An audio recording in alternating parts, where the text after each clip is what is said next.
Hello everyone, I hope you all are doing well. आज की इस वीडियो में हम पढ़ने वाले हैं कि ऑक्सीडेशन रिएक्शन का हमारी डेली एवरीडे लाइफ पर क्या इफेक्ट पड़ता है। एज यू ऑल नो, हमें सभी को पता है कि ऑक्सीडेशन रिएक्शन होती क्या है। मैंने आप लोगों को प्रीवियस लेक्चर्स में पढ़ा रखा है ऑक्सीडेशन रिएक्शन और रिडॉक्स रिएक्शन के बारे में। ओके, तो आज हम पढ़ने वाले हैं कि जो ऑक्सीडेशन रिएक्शन है उसका हमारी एवरीडे लाइफ पर क्या इफेक्ट होता है। तो बेसिकली क्लास 10th की केमिस्ट्री में पूछे जाने वाले क्वेश्चन है, ठीक है। और इसके ऊपर, इस टॉपिक के ऊपर आपसे एग्जाम में क्वेश्चन पूछ सकता है लाइक कि what is corrosion, what is rancidity या फिर effect of oxidation in everyday life. तो इसके मेनली ऑक्सीडेशन रिएक्शन के मेनली दो इफेक्ट होते हैं, वन है कोरोजन और अगला है रेंसिडिटी। ऑक्सीडेशन होती क्या है, अगर मैं तुम्हें बेसिकली बताऊं कि ऑक्सीजन का ऐड होना, आई रिपीटेड कि ऑक्सीजन का ऐड होना। जब आपके किसी मेटल से ऑक्सीजन ऐड होती है और कुछ इफेक्ट करती है, दैट इज कॉल्ड कोरोजन। और जब आपके किसी फूड से ऑक्सीजन ऐड होती है और कुछ इफेक्ट करती है, दैट इज कॉल्ड रेंसिडिटी। तो पढ़ते हैं कोरोजन की definition. Eating up of metal by action of moist air and chemical on their surface. अगर किसी मेटल को किसी मॉइस्ट एयर ने, एयर के अंदर क्या है, ऑक्सीजन है प्लस मॉइस्ट वर्ड लिखा हुआ है, दैट मींस कौन सी वाली एयर, नमी वाली एयर या फिर मेटल की वो सरफेस जो किसके कांटेक्ट में हो, थोड़ी बहुत पानी के कांटेक्ट में हो, तो उस मेटल का बर्बाद होना, यानी कि उसका एक तरीके से क्या होना, खाया जाना। किसके द्वारा? मॉइस्ट एयर के द्वारा, या फिर जो उसकी सरफेस के ऊपर केमिकल्स हैं उनके द्वारा। तो उसी प्रोसेस को हम क्या बोलते हैं, कोरोजन बोलते हैं। देखो सिंपल सी लैंग्वेज में अगर मैं तुम्हें बताऊं, मॉइस्ट एयर के द्वारा किसी भी मेटल को खराब करना या खाया जाना क्या कहलाता है, कोरोजन कहलाता है। Simple is that. एग्जाम में आएगा तो आपको इसकी एक रिएक्शन भी लिखनी पड़ेगी। जैसे इस रिएक्शन में हमने लिखा है Fe क्या था, आयरन था। सिंपल सी दिमाग में देखो कि आपने कभी देखा होगा कि किसी आयरन के प्लेट पर या आयरन के डोर पर या आयरन की विंडो पर जंग लगा हुआ, तो पक्का देखा होगा किसी ने, जिसको इंग्लिश में कोरोजन बोलते हैं, ठीक है। तो आयरन था सिंपल अच्छा खासा, उसके पास हमारे हवा में सपोज दैट ये मार्कर है, ये आयरन का बना हुआ था। अब इसके चारों तरफ एटमॉस्फेयर, तो कॉमन सी बात है कि ऑक्सीजन तो होगी, ठीक है।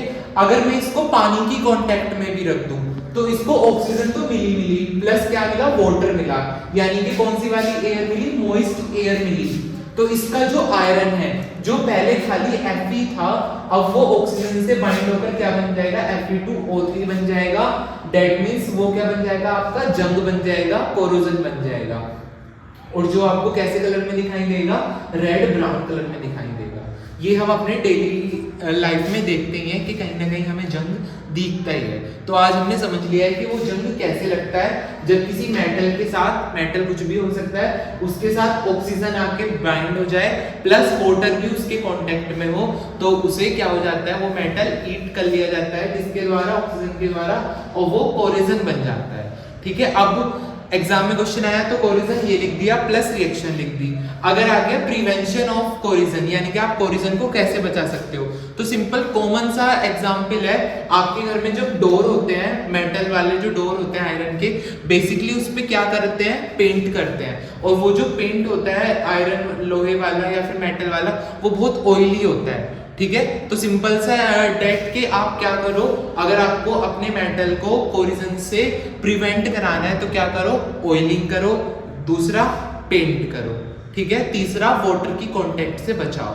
ये 3 प्रिवेंशन हो गए। कोरोजन के ऊपर आंसर आएगा तो आप ये सब कुछ लिख सकते हो। अगला है रेंसिडिटी। रेंसिडिटी में क्या हुआ, ऊपर ऑक्सीजन ने मेटल के साथ बाइंड होकर मेटल को खराब किया। रेंसिडिटी में क्या करेगी, ऑक्सीजन फूड के कांटेक्ट में आके फूड को खराब करेगी, और उसके अंदर से क्या आने लगेगी, जब फूड खराब हो जाता है तो स्मेल आने लगेगी, बेसिक सा है।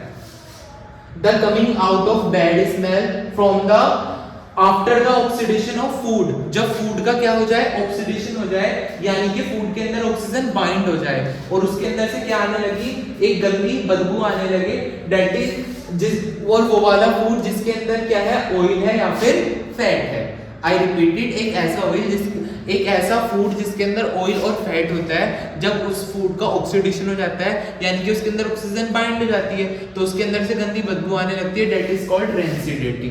ठीक, बेसिक सा है अगर क्वेश्चन आया। अब प्रिवेंशन ऑफ रेंसिडिटी, कोरोजन को बचाने के सिंपल है इसलिए मैंने यहाँ पे लिखे नहीं कि पेंट कर दो, ऑयलिंग कर दो और वाटर की कांटेक्ट से बचाओ। रेंसिडिटी के मेथड क्या है कि आप वो रेंसिडिटी से कैसे अपने फूड को बचा सकते हो। तो कैसे बचा सकते हो कि अपने फूड को कीप मतलब रखो किसके अंदर रखो, एक एयर टाइट कंटेनर, एक ऐसा कंटेनर जिसके अंदर हवा ना घुस सके, एक ऐसे कंटेनर में अपने फूड को रखो, नंबर 1। दूसरा क्या है, by keeping the food in refrigerator, अपने खाने को जो बचा हुआ खाना है उसको ओवरनाइट के लिए ऐसे खुले में मत छोड़ो, कहाँ रखो, सीधा फ्रिज के अंदर रखो ताकि उसके अंदर ऑक्सीजन बाइंड ना हो सके, ऑक्सीडेशन ना हो सके। 2 पॉइंट हो गए, यानी कि 2 प्रिवेंशन हो गए रेंसिडिटी से बचने के। तीसरा और मोस्ट कॉमन क्या है, by keeping the food in nitrogen gas. जो आप चिप्स का पैकेट या कुरकुरे का पैकेट खरीदते हो तो उसके अंदर एक गैस भरी हुई होती है, वो गैस कौन सी होती है, नाइट्रोजन गैस होती है। तो अगर कोई फूड नाइट्रोजन गैस की कांटेक्ट में है तो उससे ऑक्सीडेशन नहीं हो सकती। क्यों नहीं हो सकती, क्योंकि nitrogen gas as a inert gas की तरह परफॉर्म करता है और नाइट्रोजन गैस के पास 3 बॉन्ड होते हैं, डेट मीन्स वो जल्दी क्या नहीं हो पाता है, हीट नहीं हो पाता है या फिर जल्दी किसी के साथ बाइंड नहीं हो पाता है due to presence of 3 bond and behaving like a inert gas. Inert gas कौन सी गैस होती है, जो किसी से कोई मतलब नहीं रखती, यानी कि किसी से बाइंड वगैरह नहीं होती है। तो कोरिजन पढ़ा, कोरिजन के प्रिवेंशन पढ़े, रेंसिडिटी पढ़ा, रेंसिडिटी के प्रिवेंशन पढ़े, इंपॉर्टेंट है, याद रखना। I hope you enjoy this video and learn some information from it. Please like the video and subscribe the channel for more updates. Thank you.